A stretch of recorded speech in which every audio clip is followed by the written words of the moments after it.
Assalamualaikum warahmatullahi wabarakatuh.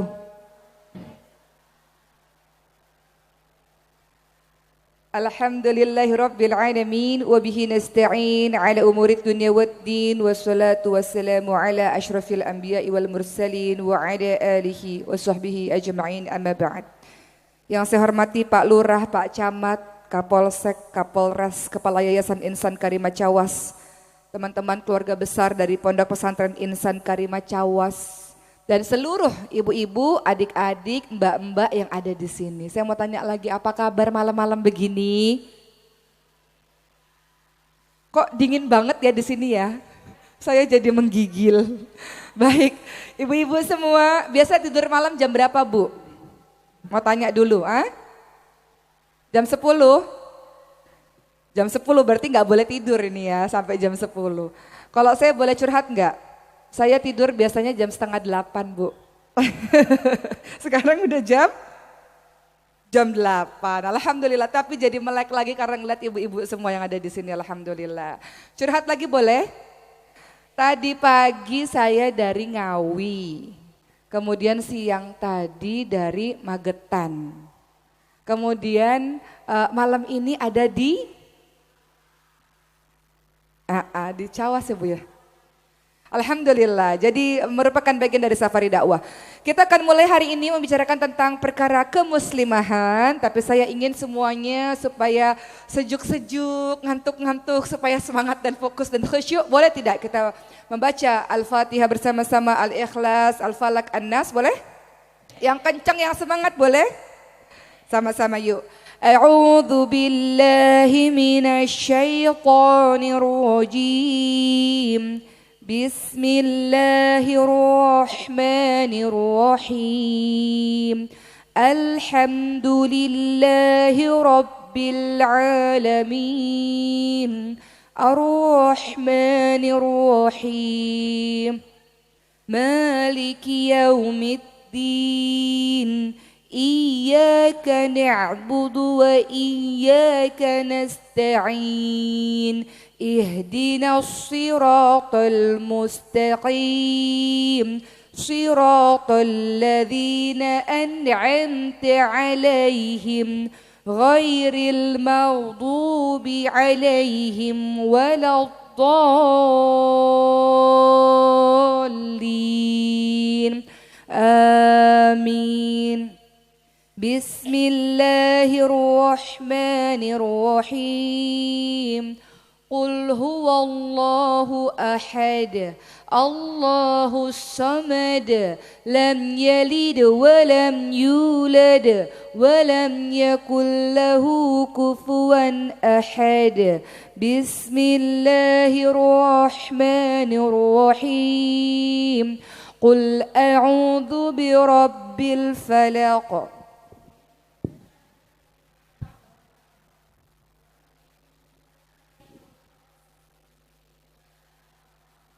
Wa min syarrin naffatsati fil 'uqad wa min syarri hasidin idza hasad. Bismillahirrahmanirrahim. Qul a'udzu birabbin nas, malikin nas, ilahin nas, min syarril waswasil khannas, alladzi yuwaswisu fi sudurin nas, minal jinnati wan nas. Ya Allah, bersihkanlah hati-hati kami di malam hari ini. Ya Allah, mudahkanlah kami dalam menerima ilmu dan mudahkanlah kami mengamalkan apa yang telah kami tahu. Amin amin ya rabbal alamin. Saya akan membahas 5 peranan muslimah dalam kehidupan. Yang pertama, muslimah sebagai seorang hamba Allah. Yang kedua, muslimah sebagai seorang anak. Muslimah sebagai seorang istri. Muslimah sebagai seorang ibu dan muslimah sebagai anggota masyarakat. ternyata kita punya 5 peranan dalam kehidupan ini teman-teman sekalian. Kita akan mulai dengan peran kita yang pertama sebagai seorang hamba Allah Subhanahu wa taala. Dulu sebelum kita terlahir di dunia ini, di alam ruh kita telah dimintai perjanjiannya oleh Allah Subhanahu wa taala. Alastu birabbikum qalu bala syahidna. Benarkah aku ini Tuhanmu, kata Allah? Kemudian ruh kita berkata, benar ya Allah, kami bersaksi. Jadi di alam ruh kita sudah menyatakan bahwa Allah Subhanahu wa taala adalah satu-satunya Tuhan yang patut disembah. Dan kemudian kita lahir ke dunia ini teman-teman sekalian, semua kita lahir dalam keadaan fitrah, lahir dalam keadaan tunduk, patuh, takluk kepada Allah Subhanahu wa taala. Semua manusia lahir dalam keadaan fitrah, hanya saja terkadang orang tuanya lah yang menjadikan anak ini menjadi yang lain-lain. Dan tujuan kita diciptakan tentu tidak main-main. Dalam surah Adz-Dzariyat ayat 50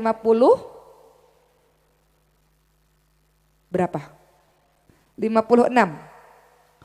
Wa ma khalaqtul jinna wal insa illa liya'budun, dan tidaklah aku menciptakan jin dan manusia kecuali untuk beribadah kepadaku. Jadi konsep yang harus dipahami bersama ketika kita hidup di muka bumi ini bukan main-main. Allah menghendaki kita untuk beribadah kepada Allah. Allah punya hak yang harus kita tunaikan, yakni haknya Allah adalah diibadahi. Kita sebagai seorang hamba punya kewajiban beribadah kepada Allah Subhanahu wa taala. Ibadah bukan hanya terbatas teman-teman sekalian salat, puasa, mengaji, pergi haji, zakat, bukan hanya sebatas itu. Apa-apa perbuatan yang sekiranya Allah ridha adalah bagian dari ibadah kepada Allah Subhanahu wa taala. Dan oleh karena itu apapun aktivitas yang kita lakukan, niatkan dari awal adalah bagian dari ibadah.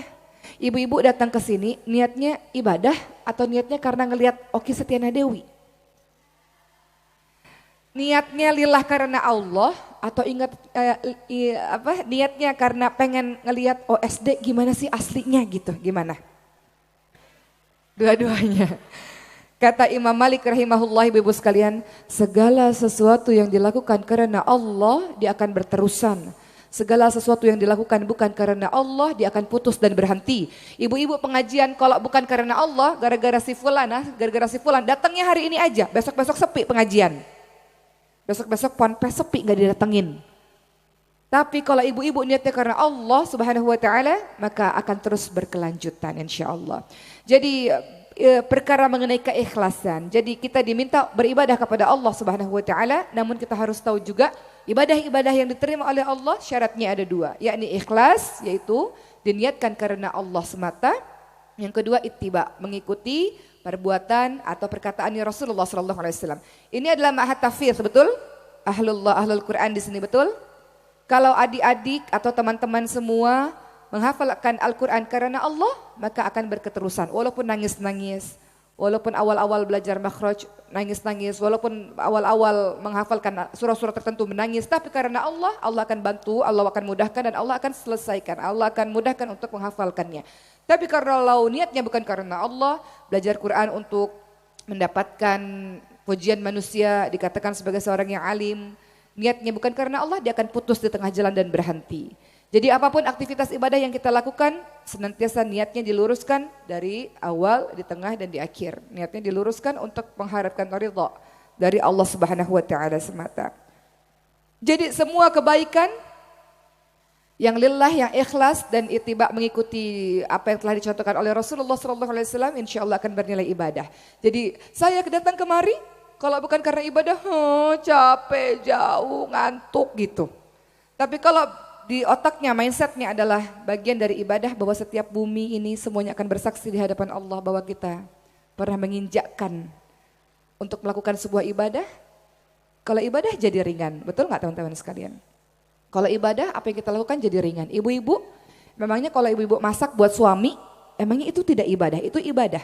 Tapi kalau ibu lakukannya bukan karena Allah, suami nggak makan, suami katakan saya sudah makan di luar, ibu-ibu akan kecewa. Tapi kalau ibu tahu ini adalah perbuatan lillah karena Allah, mau dia makan, gak dia makan, ya insya Allah semua kebaikan akan bernilai pahala di hadapan Allah Subhanahu Wa Taala. Jadi pahamkan diri kita dari awal bahwa Allah menciptakan kita tujuannya adalah untuk beribadah, bukan untuk main-main. Wa ma hadhil hayatud dunya illa lahu wa la'ib wa inad darul akhirati lahiyal hayawan. Kehidupan dunia hanya senda gurau, permainan dan senda gurau. Kehidupan abadi di akhirat nanti. Jadi tujuan kita diciptakan oleh Allah beribadah, mengumpulkan sebanyak-banyaknya pahala untuk menuju ke kehidupan yang abadi nanti di hari akhir. Jadi makanya dalam kehidupan ini Allah akan senantiasa banyak menguji kita. Supaya apa? Liyabluwakum ayyukum ahsanu amala. Allah ingin lihat mana yang paling baik amal ibadahnya, mana yang paling baik kedekatannya kepada Allah. Cara untuk menguji seseorang itu ibadahnya bagus nggak ya? Allah akan uji baik dalam kesulitan maupun dalam kesenangan. Terkadang kalau dikasih sulit, biasanya ibadahnya lebih bagus. Betul nggak teman-teman sekalian? Ada utang, bangun sepertiga malam terakhir. Kalau nggak ada utang ya nggak bangun. Biasanya orang-orang di luar. Kalau di sini solehah semua insya Allah. Jadi Allah akan uji kita teman-teman sekalian. Karena Allah ingin lihat siapa yang paling baik amal ibadahnya, amal solihnya. Siapa yang tetap berpegang teguh kepada agama Allah. Siapa yang tetap terus meminta kepada Allah. Tadi di awal kita katakan Allahus Samad.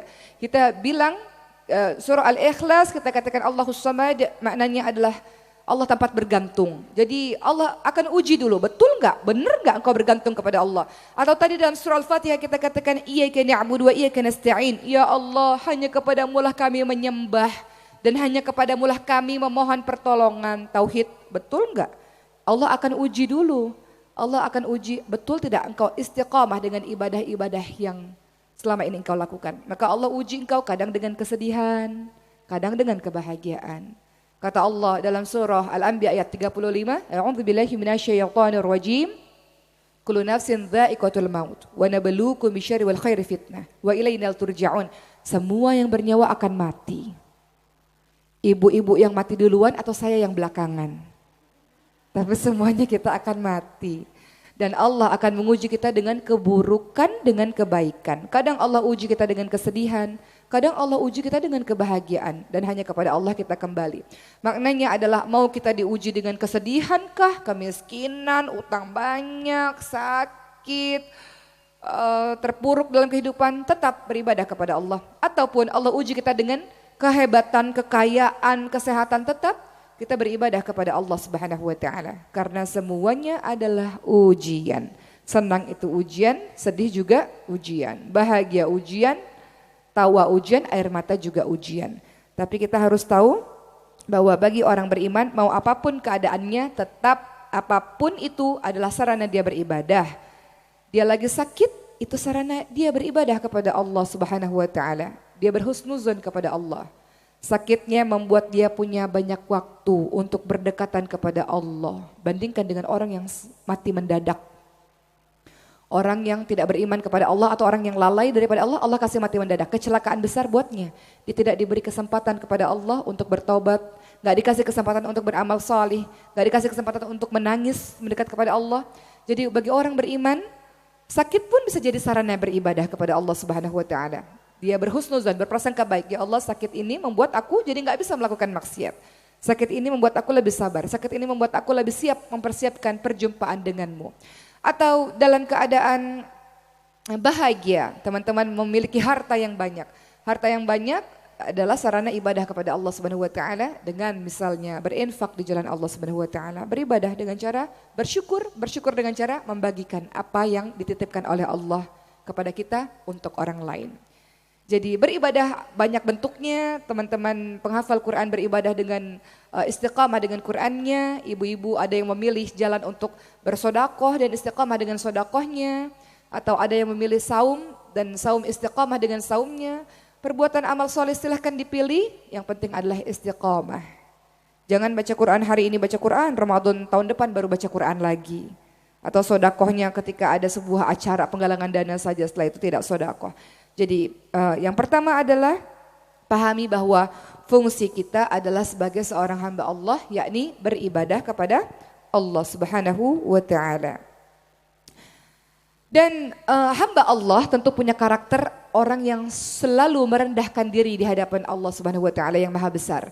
Makanya kenapa kita diperintahkan banyak sujud? Apa sih makna sujud? Dalam tubuh ini yang paling mulia apa Bu kira-kira? Kepala ya. Kepala kita letakkan yang paling rendah. Kemudian kita katakan apa doanya kalau lagi sujud itu? Subhana Rabb. Apa? Kita minta kepada Allah Subhanahu wa taala, kita memuji-muji Allah. Subhana Rabbiyal A'la. Itu kan doanya kan? Maha suci Allah yang maha tinggi. Dalam keadaan kita merendahkan diri kita, kepala kita rendahkan, kita letakkan di atas tanah sejajar dengan bagian belakang kita dan kita katakan kepada Allah, Allah Engkau maha tinggi, maha suci Allah Engkau maha tinggi ya Allah. Itu artinya kita merendahkan diri di hadapan Allah Subhanahu wa taala. Itu harusnya kita laksanakan, kita rasakan tidak hanya dalam sujud saja tapi dalam keseharian. Jadi orang-orang yang mengakui bahwa dirinya adalah hamba Allah pasti orangnya tawadhu, pasti. Gak mungkin dia sombong. Kenapa tawadhu? Karena dia tahu dia seorang hamba yang apapun yang ada pada dirinya adalah milik Allah Subhanahu wa taala. Ada orang yang alim, ulama, ada orang yang pandai berilmu. Orang yang berilmu biasanya akan tawadhu. Padi semakin berisi semakin merunduk. Dia akan mengatakan semua ilmu dari Allah Subhanahu wa taala. Maka kewajiban saya memberikan ilmu yang Allah berikan kepada saya kepada orang lain. Jadi kalau ada adik-adik atau teman-teman atau ibu-ibu yang pandai, pintar, Allah kasih kecerdasan tapi pelit membagikannya kepada orang lain, namanya adalah sombong. Dia lupa bahwa ilmu itu dari Allah dan cara bersyukur atas apa yang Allah berikan dengan membaginya kepada orang lain. Begitu juga dengan harta. Harta yang teman-teman miliki juga dari Allah. Jadi kalau ada yang bilang, ya Allah kaya raya banget ya, miliuner, uangnya banyak ya, semua titipan Allah. Saya pernah dengar ada satu orang kaya di Indonesia yang sangat kaya. Beliau mengatakan harta-harta ini semua adalah titipan Allah, adalah milik Allah. Itu menunjukkan ketawaduan nih ibu sekalian. Jadi kalau ada yang sombong namanya OKB. Tahu OKB? Orang kaya baru. Jadi kalau ada orang-orang kaya yang sombong berarti OKB, kaget. Baru kaya jadinya sombong. Tapi kalau OKL orang kaya lama tawadhu biasanya. Udah lama kayaknya udah terbiasa dengan harta yang banyak. Intermezzo saja tapi yang jelas adalah beribadah kepada Allah, menyadari atau penghambaan kepada Allah adalah menyadari bahwa kita begitu hina, begitu kerdil di hadapan Allah dan semua yang kita miliki adalah titipannya dari Allah. Sewaktu-waktu Allah bisa ambil sesuka Allah. Berikutnya yang kedua, peran seorang muslimah sebagai seorang anak. Setelah tadi kita bahas peran muslimah sebagai seorang hamba Allah, yang kedua peran sebagai seorang anak. Di dalam Islam luar biasa bagaimana seharusnya anak bersikap kepada ibu bapaknya. Perhatikan surah Luqman ayat 13 sampai 14. Biasanya selalu disandingkan setelah jangan menyekutukan Allah. Ayat berikutnya biasanya harus berbakti kepada kedua orang tua. Surah Luqman ayat 13 kalimatnya adalah A'udzubillahi minasyaitonirrajim ya bunayya la tusyrik billah innasyirka ladzulmun adzim. Wahai anakku jangan menyekutukan Allah. Jadi Luqman yang diabadikan nasihatnya di dalam Al-Quran adalah seorang hamba Allah yang bijaksana. Memiliki nasihat-nasihat yang berharga untuk anaknya. Diabadikan di dalam surah Luqman yang ke-13, kalimatnya adalah anakku jangan menyekutukan Allah. Menyekutukan Allah sebuah kezaliman yang besar. Jangan syirik, jangan berbuat menyandarkan kepada selain Allah. Jangan minta kepada selain Allah, jangan menduakan Allah, jangan syirik. Perbuatan zalim yang sangat besar. Dan lihat ayat berikutnya, bukan perintah yang lain-lain. Ayat berikutnya dalam surah Luqman ke-14 adalah ayat untuk berbakti kepada kedua orang tua. Perhatikan kalimatnya, wa wasaynal insana biwalidayhi hamalathu ummuhu wahnan 'ala wahnin wa fisaluhu fi amaini an yashkur li wa liwalidayhi. Ayat tersebut menginformasikan kepada kita semua setelah jangan menyekutukan Allah, kedua adalah berbuat baik kepada ibu bapak, khususnya kepada ibu yang telah mengandung dalam keadaan lemah bertambah-tambah. Allah minta kita bersyukur kepada Allah dan Allah minta kita berterima kasih kepada kedua orang tua kita. Jadi lihat betapa pentingnya kedudukan birrul walidain ini teman-teman sekalian sampai Allah sandingkan dengan yang pertama jangan menyekutukan Allah, kemudian yang kedua berbuat baik kepada ibu bapak. Hal senada juga kita lihat dalam surah Al-Isra ayat 23. A'udzubillahi minasyaitonirrajim.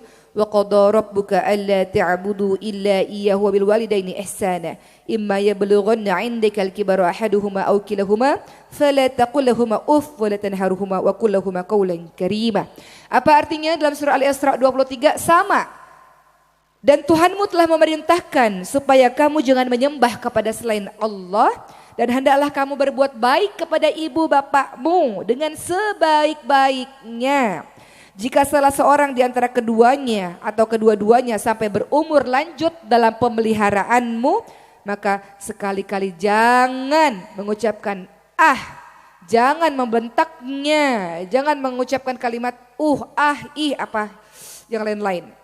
Jangan sekali-kali engkau meninggikan suaramu atau membantahnya. Jangan membentak mereka dan ucapkanlah kepada mereka perkataan-perkataan yang mulia. Begitulah. Jadi banyak orang-orang mencari surga di luar. Dia baik sekali, santun sekali di luar. Tapi dia tidak baik di rumah. Dia sibuk cari surga di luar. Dia lupa kalau surga adalah di rumahnya, yakni orang tuanya. Jadi teman-teman yang masih memiliki orang tua, alhamdulillah bersyukur kepada Allah sebelum waktu itu terlambat. Ingat, orang tua punya batas waktu. Selagi orang tuamu masih ada, maka berbaktilah kepada kedua orang tuamu. Apa sih manfaat berbakti kepada kedua orang tua? Yang pertama adalah jalan mudah menuju kepada syurga Allah Subhanahu wa taala. Perhatikan dalam hadis riwayat Tirmidzi dan Ibnu Majah, Rasulullah sallallahu alaihi wasallam bersabda, orang tua adalah pintu syurga paling tengah. Kalian bisa sia-siakan pintu itu atau kalian bisa menjaganya. Pintu syurga. Atau pernah pada suatu ketika ada seseorang yang menangis dan kemudian ditanya, kenapa engkau menangis? Orang itu menjawab, dahulu aku memiliki 2 pintu yang terbuka menuju syurga. Namun sekarang salah satunya telah tertutup. Ternyata ibunya telah meninggal dunia. Jadi ibu ayahmu adalah syurga. Engkau mencari syurga susah-susah di luar, berbakti kepada ibu bapakmu adalah syurga. Jadi fungsi berbakti kepada kedua orang tua adalah jalan mudah menuju ke syurga. Kemudian yang kedua, engkau berbakti kepada kedua ibu bapakmu adalah fungsinya, manfaatnya akan dipanjangkan umur oleh Allah Subhanahu wa taala. Dalam hadis riwayat Ahmad, Rasulullah sallallahu alaihi wasallam bersabda, siapa yang suka untuk dipanjangkan umurnya dan ditambahkan rezekinya, maka berbaktilah kepada orang tuanya dan jalinlah hubungan dengan kerabatnya. Kemudian yang ketiga tentu saja orang tua yang masih ada, manfaat kalau kita bakti kepada kedua orang tua, kita mendapatkan doanya teman-teman sekalian. Doanya. Ada doa-doa yang tidak tertolak, disebutkan dalam hadis riwayat Ibnu Majah, adalah doa orang yang dizolimi, doa orang yang safar, dan doa orang tua kepada anaknya. Ketika Allah kasih kesempatan orang tua masih hidup, banyak minta doa teman-teman sekalian. Minta doa. Apapun yang kau lakukan, ibu doakan saya, ayah doakan saya. Itu gak boleh lepas dari mulut kita setiap hari. Para penghafal Quran mungkin kampungnya jauh, mungkin bukan berasal dari sini. Kalau ada kesempatan pegang handphone, kan gak boleh pegang handphone kan.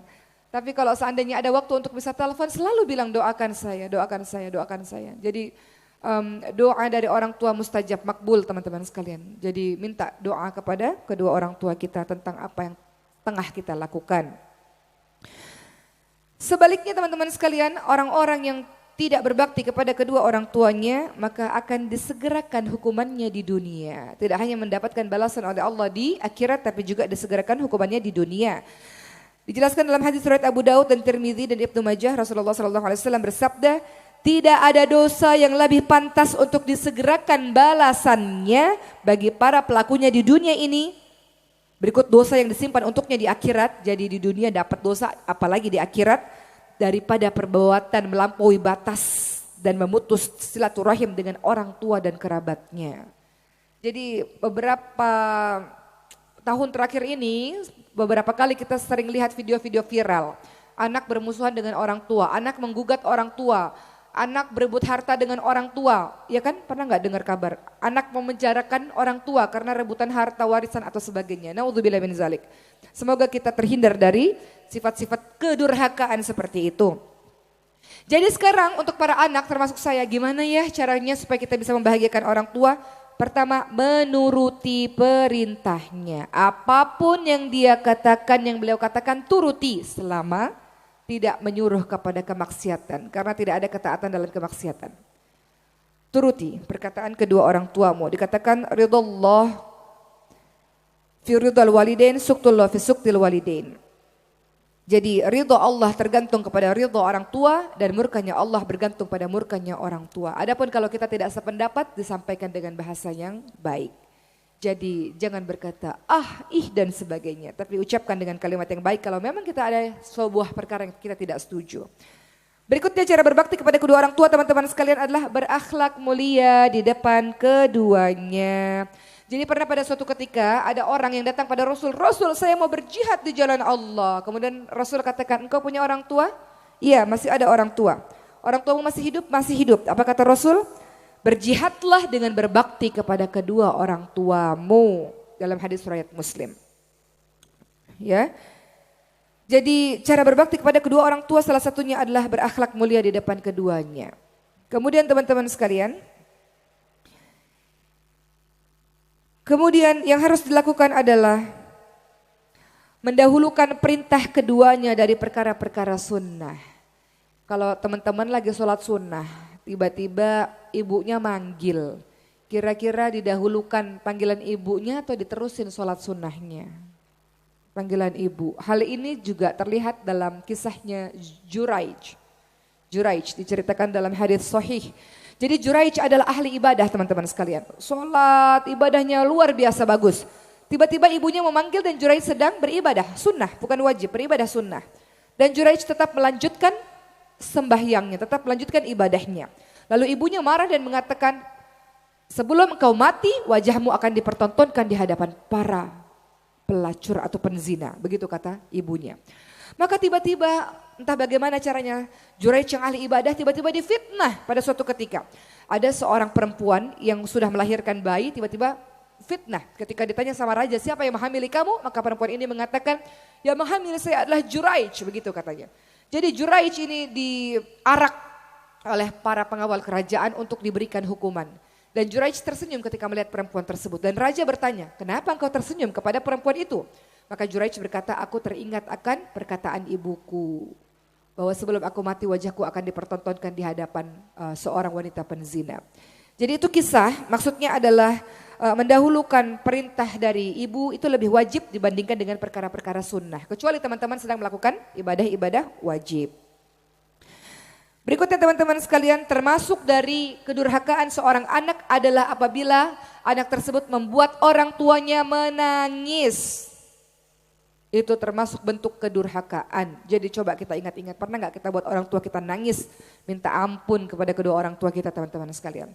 Jangan sampai beliau mengucapkan kalimat-kalimat yang menyusahkan kehidupan kita. Jadi kalau ada orang tua yang mengucapkan kalimat tertentu, bisa saja dikabulkan oleh Allah dan buat susah hidup kita.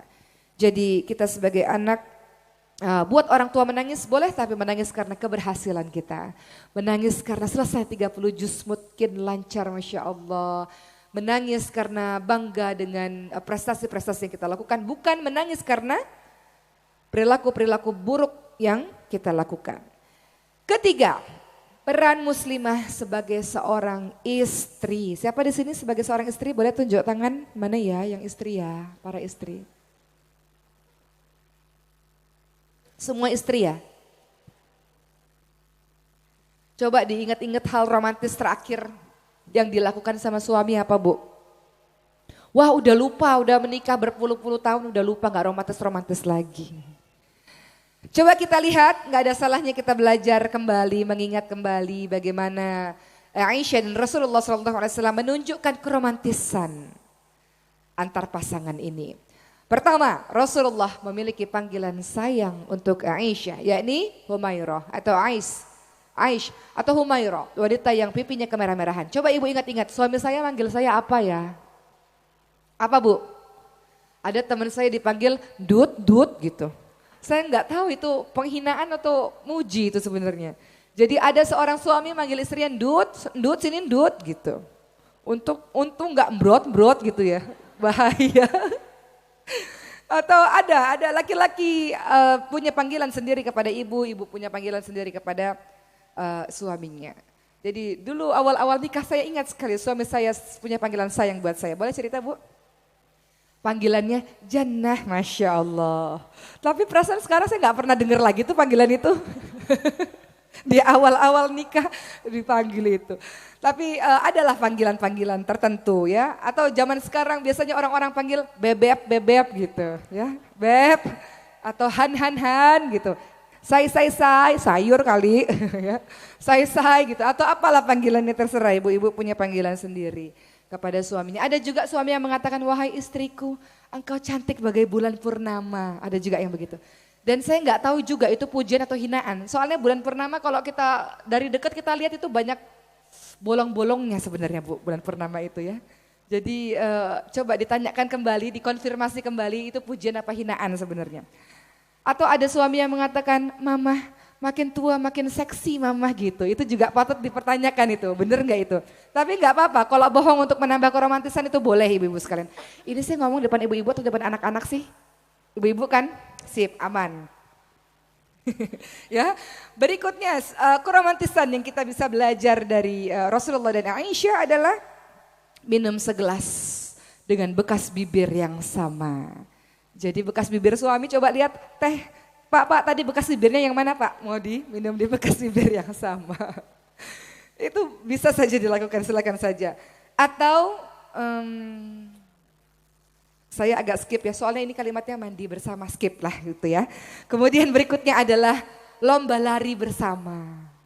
Jadi dulu Rasulullah sama Aisyah pernah lomba lari. Dulu waktu Aisyah awal-awal menikah kurus badannya Bu. Biasa orang awal-awal menikah badannya kurus. Sekarang berapa beratnya Bu? Gak mau nimbang, trauma kata ibu. Jadi dulu Rasulullah dengan Aisyah lomba lari. Siapa yang menang? Aisyah, karena Aisyah tubuhnya ringan. Kemudian setelah menikah bertahun-tahun akhirnya lomba lari lagi yang menang Rasulullah SAW karena Aisyah tubuhnya lebih berisi. Jadi kata Rasul ini adalah balasan karena dulu aku pernah dikalahkan olehmu. Jadi terkadang dalam rumah tangga perlu juga bercanda-bercanda. Ada orang yang rumah tangga gak pernah bercanda kayak kuburan, sepi rumah tangganya. Gak pernah bercanda, gak pernah ketawa. Coba minta sama Allah, ya Allah izinkan saya bisa buat suami saya ketawa lagi ya Allah gitu ya. Jadi butuh usaha juga. Jadi dalam rumah tangga ada bumbu-bumbu dengan bercanda seperti itu. Rasul juga suka sekali tidur di pangkuannya Aisyah. Dan kemudian Aisyah suka meminyaki tubuh Rasulullah SAW. Dan Rasul suka menemani Aisyah untuk melihat hiburan. Wahai para bapak, pahamilah ibu rumah tangga itu jenuh Pak. Sekali-kali diajak apa? Nonton hiburan gitu kan. Hiburan yang syar'i ya Bu, jangan hiburan yang pakaian seksi kemana-mana. Itu maksiat tuh gak boleh. Jadi Aisyah dulu ditemani oleh Rasul, Aisyah suka melihat pertunjukan orang-orang Habasyah, pertunjukan tombak, pertunjukan orang-orang Habasyah. Dan Rasul menemani Aisyah untuk melihat pertunjukan tersebut. Jadi ada para bapak di sini, silakan mengajak istrinya untuk berlibur. Ya Bu, mau nggak berlibur Bu? Mau berlibur kemana Bu? Coba minta sama suaminya masing-masing Bu ya, supaya diajak jalan-jalan. Ada dulu sempat video viral, diajak ke Alfamart aja udah seneng banget katanya. Ya, belanja di Alfamart aja udah seneng. Jadi ajaklah istri-istri kita untuk jalan-jalan. Shopping suka shopping. Ajaklah istri-istri bapak semua untuk jalan-jalan. Ya. Berikutnya teman-teman sekalian, untuk menjadi istri yang baik ada kalam Allah, firman Allah mengingatkan kepada kita dalam surah An-Nisa ayat 34. A'udzubillahi minasyaitonirrajim. Fassalihatu qanitatun hafizatu lil ghaibi bima hafizallah. Wanita yang salihah, istri yang salihah adalah istri yang taat kepada Allah. Pertama taat kepada Allah. Kalau dia taat kepada Allah, dia akan taat kepada suaminya. Setiap suami yang menginginkan istri yang patuh, nurut kepada suaminya, betul Bu? Sementara ibunya mengatakan tunggu dulu, suami yang kayak gimana dulu yang harus saya patuhi, gitu kata ibu-ibu. Jadi ibu-ibu sekalian, patuh kepada suami harus, tidak boleh patuh ketika suami menyuruh kepada kemaksiatan. Ada suami yang mengatakan, mama gak usah pakai jilbab katanya. Nanti aja pakai jilbab. Ada suami-suami yang malu loh Bu, diajak kondangan istrinya pakai jilbab malu. Nah itu gak boleh taat dengan suami-suami yang seperti itu. Tapi kalau suami larang kajian agama boleh gak kita ikuti? Masalahnya ibu pengajiannya kayak minum obat pagi siang malam. Ngaji terus. Jadi wajar aja suaminya larang. Ada orang mengadu kepada saya, Mbak Oki gimana ya suami saya larang saya ikut pengajian. Saya tanya, ibu sehari pengajian berapa kali? 3 kali, ya wajar aja suaminya ngelarang ibu pengajian. Lebih banyak waktunya pengajian dibanding sama suaminya.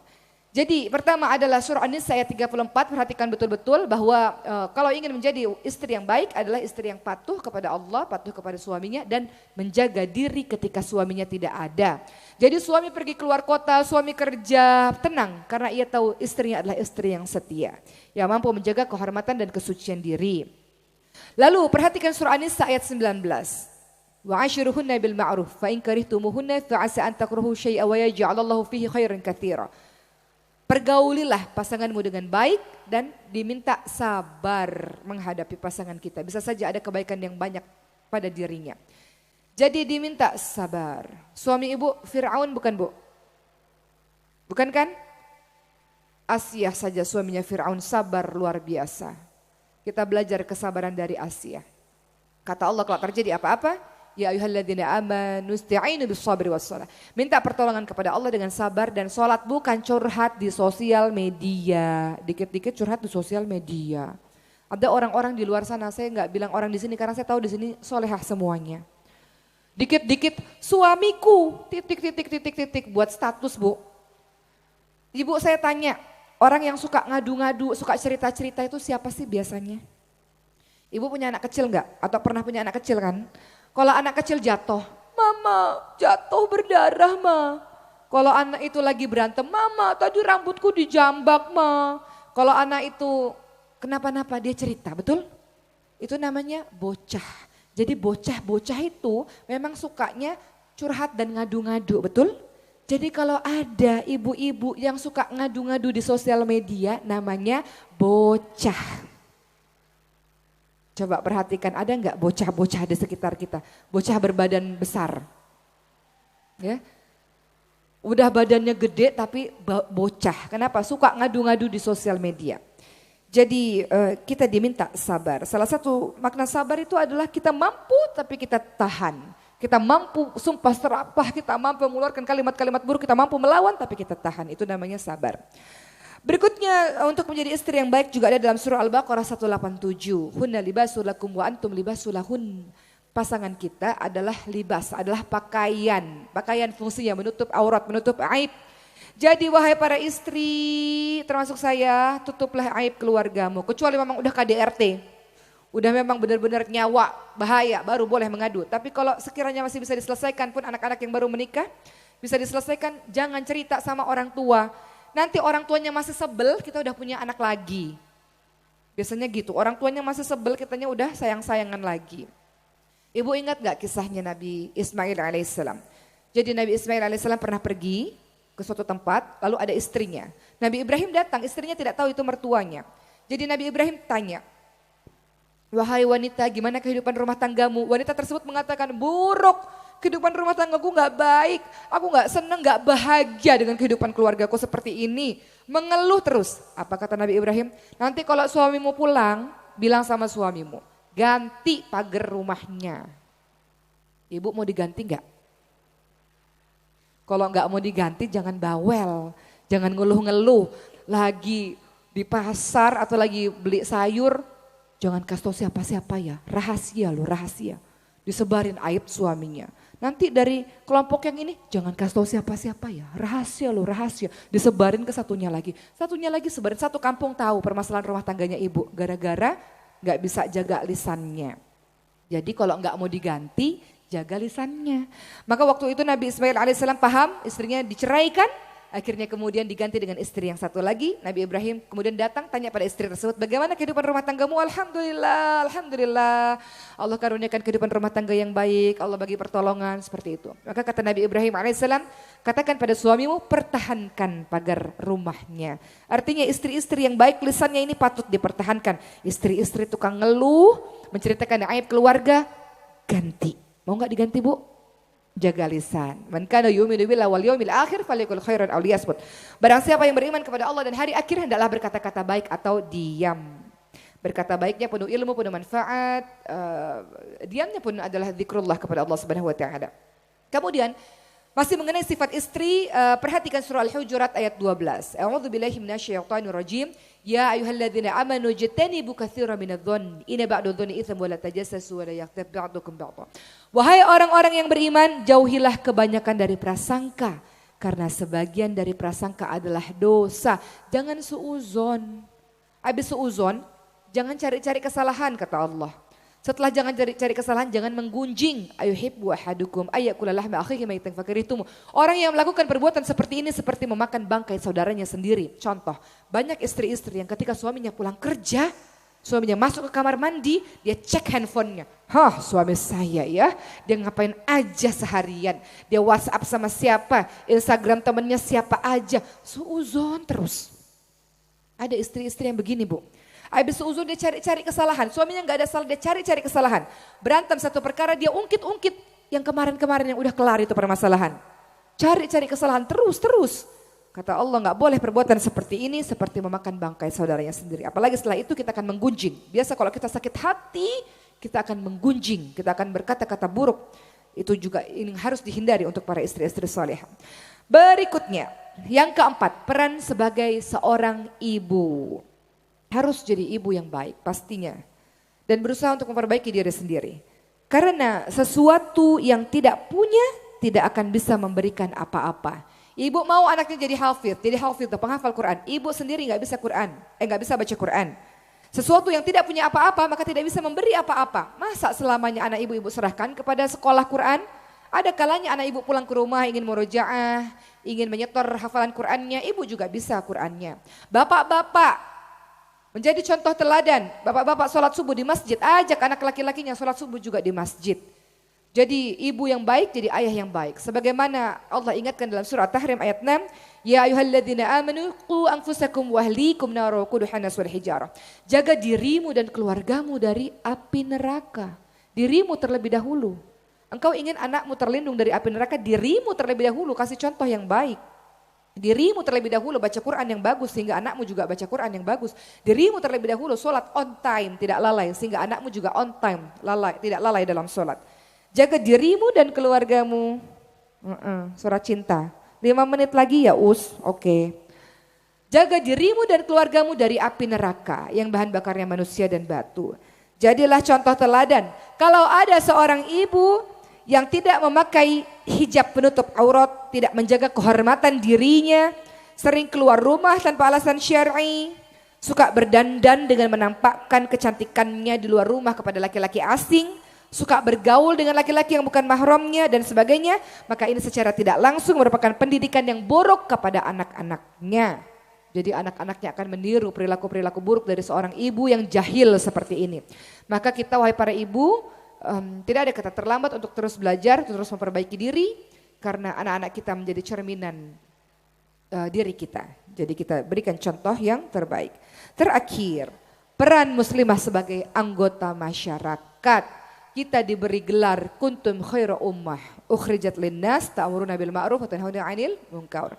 Kita semua kamu sekalian adalah umat terbaik yang dilahirkan untuk manusia, yang tugasnya mengajak manusia pada kebaikan, mencegah manusia kepada keburukan. Jadilah orang yang bermanfaat teman-teman sekalian. Apa kontribusimu kepada agama Allah? Allah sudah menolong kehidupanmu berkali-kali. Saatnya engkau tolong agama Allah. Kata Rasul, khairun nas anfa'uhum linnas. Sebaik-baik orang adalah orang yang bermanfaat untuk orang lain. Engkau punya harta, berikan harta di jalan Allah. Engkau punya tenaga, berikan tenaga di jalan Allah. Engkau punya ilmu, berikan ilmu di jalan Allah. Jadi hidupmu berarti. Kelak engkau mati, ada amal jariah yang terus mengalir. Jadi dari sekarang kita pikir, Bu, kalau saya mati, kira-kira apa ya amalan yang terus mengalir? Maka berbahagialah para keluarga besar Ponpes, berbahagialah orang tua yang punya anak-anak hafidh, atau berbahagialah orang-orang yang suka sodakoh, atau orang-orang yang suka mengajar. Dia banyak menanam kebaikan, dan itu menjadi amal jariah baginya. Jadi kita punya peran di anggota masyarakat ini teman-teman sekalian. Kita nggak bisa soleh sendiri, kita harus soleh berjamaah, kita harus ajak orang lain untuk soleh bersama-sama. Itu yang disebut sebagai umat terbaik. Nggak bisa kita soleh sendirian, oh dia buat maksiat itu urusannya, bukan urusan saya. Kita tahu bersama betapa banyak negeri yang dihancurkan oleh Allah hanya karena orang solehnya diam saja ketika ada maksiat di depan matanya. Jadi menghalau kemaksiatan adalah tugas kita bersama. Bayangkan di dalam sebuah kapal, ada orang yang tinggal di kapal bagian atas, ada orang yang tinggal di kapal bagian bawah. Orang yang tinggal di kapal bagian bawah melobangi kapal. Airnya masuk, yang tenggelam siapa? Kita semua. Oleh karena itu teman-teman sekalian, sebagai anggota masyarakat kita hidup secara sosial bersama dengan hamba Allah lainnya, maka tugas kita adalah memberikan manfaat, mengajak orang lain kepada kebaikan, mencegah orang lain kepada kemungkaran. Alhamdulillah. Usai sudah ceramah saya mengenai peran bagi seorang muslimah, kita belajar bersama-sama menjadi seorang hamba Allah yang baik, seorang anak yang baik, seorang istri yang baik, ibu yang baik, dan anggota masyarakat yang baik. Yang mudah-mudahan kelima-limanya bisa kita lakukan secara seimbang, dan nanti Allah akan balas dengan syurga. Syurga mahal harganya teman-teman sekalian. Bisa dilakukan kalau kita mampu menjalankan 5 peran ini dengan sebaik-baiknya. Alhamdulillah, sekarang saya akan panggil sahabat saya. Namanya adalah Ustadzah Ayu Al-Hafidhah. Jadi saya pun punya rumah Quran Bu, gratis. Jadi ini juga boleh diinformasikan kepada teman-temannya. Letaknya ada di Jakarta, di Bintaro, di Bogor, dan di Medan. Gratis, tidak berbayar. Untuk yatim piatu mu'alaf du'afa, usia 17 sampai 22 tahun. Belajar Quran gratis selama 1 tahun dan kemudian mengabdi selama 1 tahun. Dan rangkaian safari dakwah ini saya lakukan dan kami lakukan bersama tim Maskanul Huffaz namanya. Tempat tinggal para penghafal Quran adalah untuk menggalang dana. Karena anak-anaknya sudah ada 200, tahun lalu diwisuda 50, tahun ini akan diwisuda 80 orang insya Allah. Tapi kami masih mengontrak hingga anak-anak harus berpindah-pindah setiap tahunnya. Itulah kenapa safari dakwah dilakukan, salah satunya adalah untuk menggalang dana masyarakat agar anak-anak yatim piatu mu'alaf du'afa memiliki tempat sendiri. Tafadhali Ustadzah Ayu untuk menjelaskan tentang Maskanul Huffaz. Silakan. Baik, bismillahirrahmanirrahim. Assalamualaikum warahmatullahi wabarakatuh. Alhamdulillahirabbil alamin. Asyhadu an la ilaha illallah wa asyhadu anna Muhammadar Rasulullah. Allahumma shalli ala Muhammad wa ala ali Muhammad. Rabbi shrah li sadri wa yassir li amri wahlul 'uqdatam min lisani yafqahu qawli. Subhanaka la ilma lana illa ma 'allamtana innaka antal alimul hakim. Ibu-ibu sudah ngantuk belum? Oh, Masya Allah, belum ngantuk ya. Oh iya, tadi sampai jam 10 ya. Baik, jadi masih ada 1 jam ke depan mungkin. Insya Allah semoga masih bisa semangat sampai akhir nanti. Baik, saya perkenalkan diri terlebih dahulu. Saya santri biasa memanggil saya Manda Ayu. Jadi saya bersama dengan Ustadzah Oki, bersama dengan teman-teman yang lain pada tahun 2016 kita membuat suatu proyek amal sosial di mana kita merekrut santri untuk seluruh Indonesia dari Aceh sampai ke Papua untuk menghafalkan Al-Quran. Mungkin hampir sama di beberapa lembaga yang lain, kita juga merekrut santri-santri khusus anak-anak yatim piatu, mu'alaf, du'afa. Kenapa? Karena mereka secara ekonomi sulit untuk bisa mendapatkan fasilitas menghafal Al-Quran. Sehingga inilah yang melatar belakangi kenapa akhirnya kita merekrut hanya anak-anak du'afa untuk saat itu. Jadi untuk awal berdiri sekali kita menyewa sebuah rumah, harga sewanya 60 juta, kurang lebih di sana 50 sampai 60 juta, diisilah 14 santri. Nah sampai hari ini terus berkembang, kenapa? Karena setiap kita buka pendaftaran nanti yang daftar sampai 700 orang. Sementara daya tampungnya hanya 30 orang. Sehingga inilah yang membuat kita terus berpikir bagaimana Maskanul Huffaz ya, namanya Maskanul Huffaz ini bisa menampung santri lebih banyak lagi sehingga manfaatnya lebih banyak dirasakan oleh orang-orang di luar sana. Untuk sekarang kita udah ada 4 cabang, ada di Bintaro, Ciputat, kemudian ada Bogor dan yang paling jauh kita sudah ada di Medan. Dan keempat tempat ini kita masih menyewa semuanya. Jadi hampir 3 tahun berdiri, tapi sampai hari ini kita belum punya tempat sendiri. Sehingga itulah yang melatar belakangi hari ini, sampai hari ini yang mungkin sudah sekitar 6 bulan terakhir, Ustadzah Oki bersama Maskanul Huffaz dan bersama lembaga yang lainnya seperti yang malam ini sama-sama kita laksanakan bersama dengan Garis Depan. Kita terus melakukan safari dakwah yang tujuannya adalah penggalangan dana agar anak-anak penghafal Al-Quran ini bisa punya tempat sendiri. Jadi kita berusaha untuk bisa membebaskan lahan di daerah Bintaro, Tangerang Selatan, dekat Jakarta. Jadi kita mulai melakukan pembebasan lahan untuk sampai saat ini alhamdulillah sudah ada 800 meter persegi. Mungkin masih sedikit gitu ya. Jadi sampai hari ini kita terus menambah sampai akhirnya insya Allah nanti kita mulai pembangunan. Jadi harapannya santri-santri Maskanul Hufadz ini mereka tidak perlu lagi berpindah-pindah dari satu rumah ke rumah yang lainnya ketika sewanya sudah habis. Masa sewanya 1 tahun sudah habis kita harus pindah.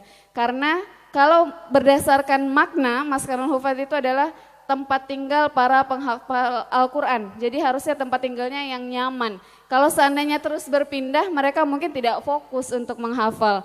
Sehingga kita sangat berharap sekali ini bisa terwujud. Jadi Maskanul Hufadz nanti bisa punya tempat sendiri. Kalau dulu mungkin 2 tahun pertama ini menjadi proyek amal Ustadzah Oki sendiri, beliau yang membiayai semuanya. Tapi insya Allah setahun terakhir ini kita mulai melibatkan seluruh masyarakat Indonesia. Itulah kenapa ada penggalangan dana ke seluruh Indonesia. Jadi kita berharap semua bisa ikut berkontribusi semuanya untuk bisa mencetak hafidhoh. Untuk saat ini kita baru perempuan saja, tapi insya Allah semoga kedepannya juga ada hafidh. Selain program pembebasan lahan, kita juga ada program orang tua asuh. Jadi satu orang kita, masing-masing kita bisa membiayai satu anak untuk bisa menghafalkan Al-Quran sampai selesai selama 1 tahun pendidikan mereka. Setelah itu mereka harus mengajarkan kembali atau mengabdi selama 1 tahun. Jadi ibu-ibu atau mungkin bapak-bapak yang ingin ikut berkontribusi dalam program orang tua asuh, saat ini boleh dikeluarkan HP-nya. Kemudian dicatat nomor HP-nya kemana harus menghubungi ketika ingin bergabung menjadi orang tua asuh. Itu nomornya di 0811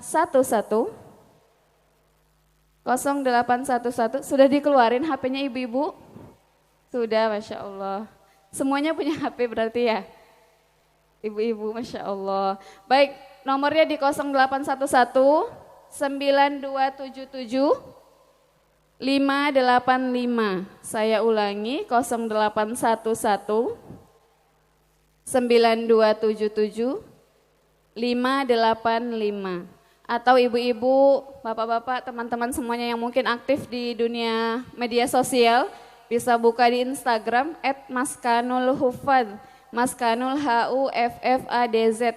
Jadi semua kegiatan santri penghafal Quran mereka kita update di Instagram. Jadi kalau mau melihat keseharian mereka, insya Allah semuanya ada di Instagram. Mereka sehari-hari masak sendiri, beres-beres sendiri, bersih-bersih sendiri. Dan setiap hari juga menyetorkan hafalan, setiap hari juga murojaah.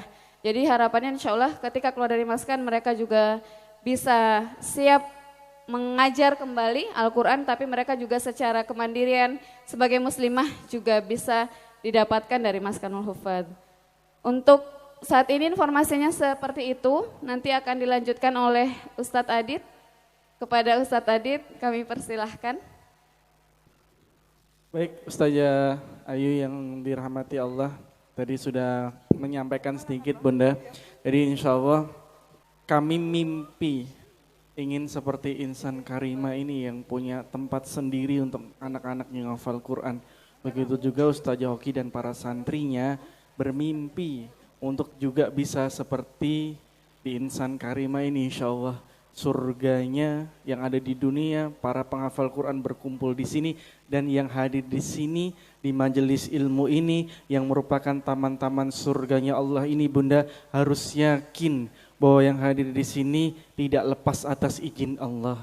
Allah yang mantapkan hati Bunda, Allah yang mantapkan hati ayahanda, Allah yang ringankan langkah kaki Bunda untuk kemudian bisa hadir di dalam majelis ilmu ini. Dan yakinlah sekarang para malaikat dikirim Allah khusus untuk mengaminkan doa-doa kita.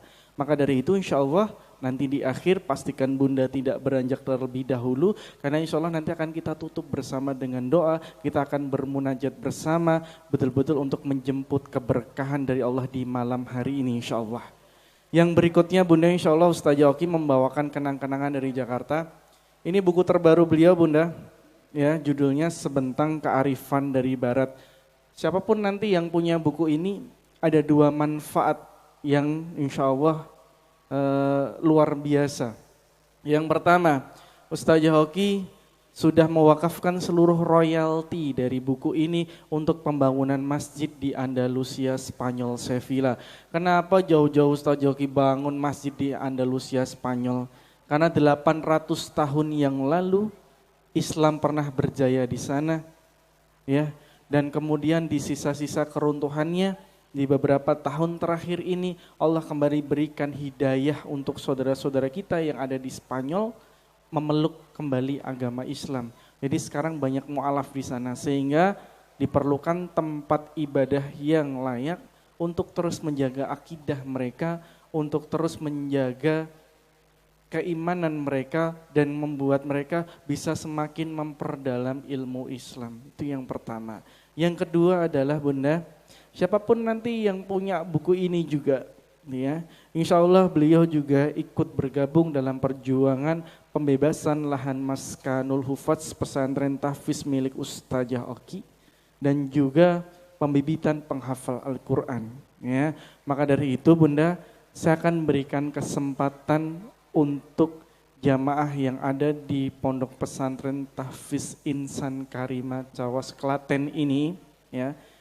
Saya ingin buka kesempatan dan saya sampaikan kepada para bunda yang ingin ikut dalam perjuangan ini, saya sampaikan uangnya tidak harus hari ini. Gitu ya. Siapapun nanti yang maju saya akan pandu di angka tertentu. Silahkan boleh angkat tangannya dan kemudian langsung maju ke depan. Ya, dan insya Allah nanti Ustaz Joki akan memberikan kenang-kenangan langsung kepada para bunda atau para jamaah atau ayahanda yang ingin ikut bergabung dalam perjuangan ini. Buku ini Bunda tidak akan sebanding dengan apa yang diberikan oleh para jamaah, tapi betul-betul hanya Allah yang mampu memberikan balasan terbaik untuk para bunda sekalian, untuk para jamaah sekalian yang ikut bergabung dalam perjuangan ini. Maka dari itu saya ingin buka kesempatan, ya, karena ini sudah malam dan waktu kami tidak banyak karena kami harus kembali bersafar untuk menuju ke kota Pekalongan karena besok kami harus ada kegiatan di sana. Maka dari itu siapapun nanti saya akan pandu yang ngebukakan jalan, ya, jadi amal soleh, ya, untuk saudaranya yang ingin ikut maju ke depan. Dan saya tolong dibantu zikirnya dari para jamaah sekalian. Semoga Allah mantapkan hati para hamba-hambanya untuk bisa ikut bergabung dalam perjuangan ini dan mewujudkan mimpi para santri Maskanul Hufadz. Maka dari itu saya akan buka kesempatan untuk para bunda. Saya sampaikan uangnya tidak harus hari ini, ayahanda pun juga boleh. Saya butuh 10 orang pertama, gitu ya, yang setiap orangnya berkenan bersedekah terbaik, uangnya tidak harus hari ini, senilai 1 juta rupiah. Silahkan boleh angkat tangannya dan maju ke depan. Ada, saya dibantu takbirnya Bunda, takbir, Allahu Akbar. Silahkan boleh Bunda, boleh langsung maju ke depan, yang dari tengah, yang dari depan. Saya masih menunggu dan tolong saya dibantu untuk bisa angkat tangan supaya saya bisa bantu Bunda untuk bisa ikut dalam perjuangan untuk maju ke depan. Apakah masih ada? Apakah masih ada untuk para bunda yang ingin bersedekah terbaik senilai 1 juta rupiah untuk pembebasan lahan Maskanul Hufadz dan pembibitan penghafal Al-Quran?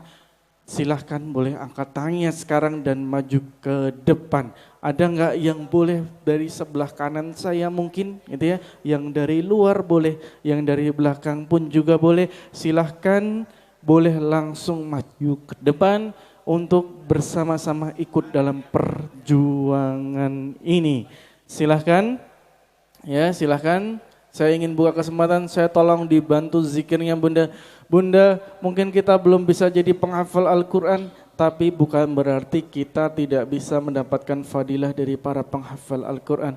Setiap huruf Quran yang muncul dari lisan para jamaah, yang huruf Quran yang muncul dari lisan para santri, insya Allah betul-betul Allah yang maha teliti, yang mampu membalaskan segala kebaikan para bunda sekalian yang ikut dalam perjuangan ini. Maka dari itu pastikan kita tidak beranjak dulu, karena insya Allah kita akan tutup keberkahan, kita akan tutup doa, kita akan tutup acara majelis ilmu pada malam hari ini. Kita akan jemput keberkahannya bersama-sama dengan doa, kita akan bermunajat bersama-sama. Tetapi sebelum itu saya akan buka kesempatan, saya masih buka kesempatan untuk para bunda yang ingin bersedekah terbaik senilai 1 juta rupiah. Uangnya tidak harus hari ini, boleh langsung maju ke depan.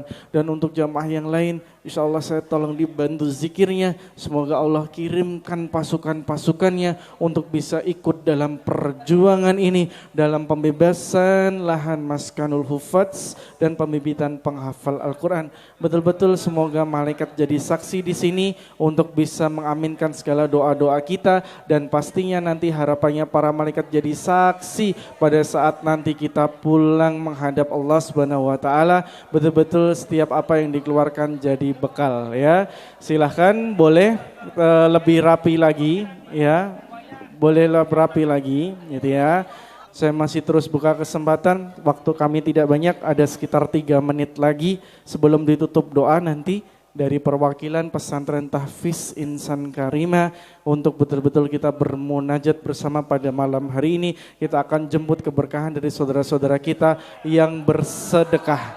Takbir, Allahu Akbar. Silahkan boleh langsung ya, yang sudah boleh bergeser ke belakang gitu ya, tidak ada selfie bunda. Insya Allah silahkan bergeser ke belakang. Saya masih buka kesempatan untuk para bunda yang ingin bersedekah terbaik, boleh langsung maju ke depan gitu ya. Nanti setelah maju akan dicatatkan nama dan nomor teleponnya di belakang. Insya Allah. Saya mohon pamit ibu-ibu sekalian, jazakumullah khair untuk seluruh sodakohnya. Insya Allah Allah terima amal ibadah kita, Allah terima sodakohnya. Insya Allah berjumpa lagi kalau tak di buminya Allah, mudah-mudahan di syurga Allah.